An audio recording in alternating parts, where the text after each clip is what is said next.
Hi, in this tutorial, we'll show you how to add a shortcut to the Action button on the iPhone 15. The Action button, introduced with the iPhone 15, allows you to quickly perform actions like launching apps or triggering specific functions with just a press. To get started, open the Settings app on your iPhone, scroll down and tap Action button. From there, you'll see a list of actions that you can assign to the button.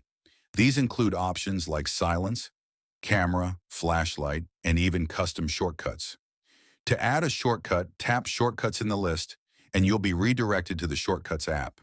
Here you'll see a list of available shortcuts. Select the shortcut you'd like to assign to the Action button.